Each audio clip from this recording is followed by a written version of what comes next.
You're a public speaker. This is good. You're confident, you're ready to take the stage.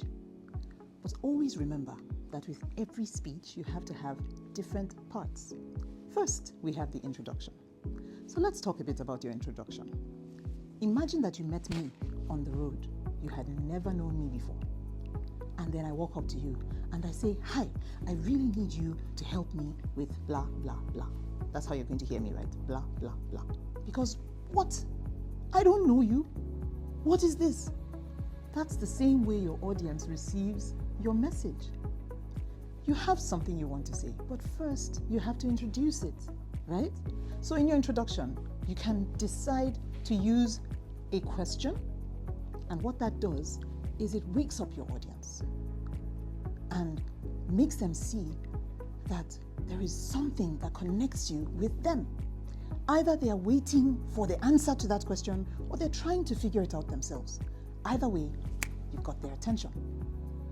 Another possibility is to use a quote, something that someone renowned or someone you know about or just someone has said. Why? Because if you say, like so and so said, they're going to be thinking, do I know so and so?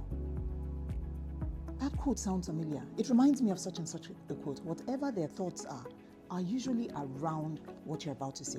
Oh, if she's quoting this person, Nelson Mandela, is she going to be talking about freedom? Is she going to be talking, what's she going to be talking about? Their thoughts are around what you're about to say. So you have caught their attention. You want an introduction that catches their attention. Also, you can use a short story. Have you heard it said that facts tell, but stories sell? Whatever the case, whether you're selling or not, the point is, when you tell a story, people can relate. Most times, don't you like movies? Many people do.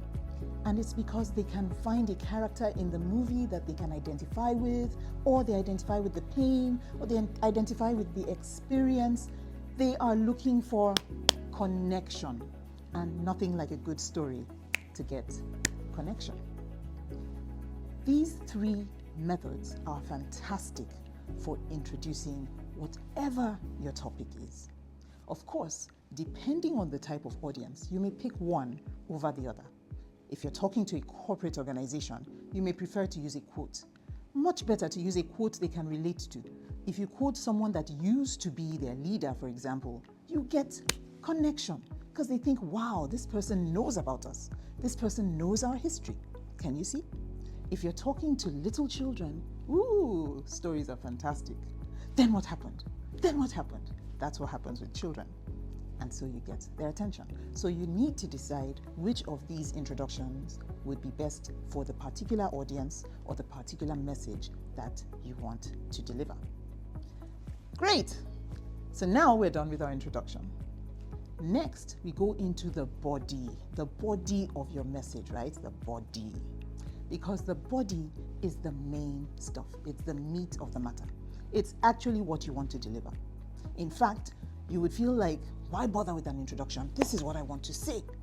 But if you don't do a proper introduction, you don't gain access to their minds to deliver this body that you now want to give. So now it's time to deliver the body. You want to prepare that body in bullet points so that it's easy for the people to follow the trend or the trail that you are trying to present. If you're saying, this is what you all need to do because of this and that, then you want to give the reasons. Point number 1, this is what happens. Point number 2, this is what happens. Sometimes they walk away with 3 points, 5 points, 10 points that explain the message, the body of what you're saying. At the end of the day, you want them to be convinced or to buy them over or to get them to think about what you want to say, whatever the purpose of your message. You want them to connect with it. And so you go into the body. It's great when you infuse a bit of flair, a bit of your own personality. Don't just drop facts on people. In 1993, this happened. In 1994, that happened. In 1995, yes, okay, so what? So the so what part needs to also be in the story or in the message. So we've delivered the body of our message and the people have understood it. What happens if you stop here? What happens if you stop here is that they've been informed, but your message is hanging. It's great to know, but so what? Which is why we have a conclusion. Your conclusion is a call to action. It says, you've heard all of this. I got your attention at the beginning. I got you to understand that this was important. I got you to see the value and the body of my message. But what do I want you to do about it? That's what the conclusion says.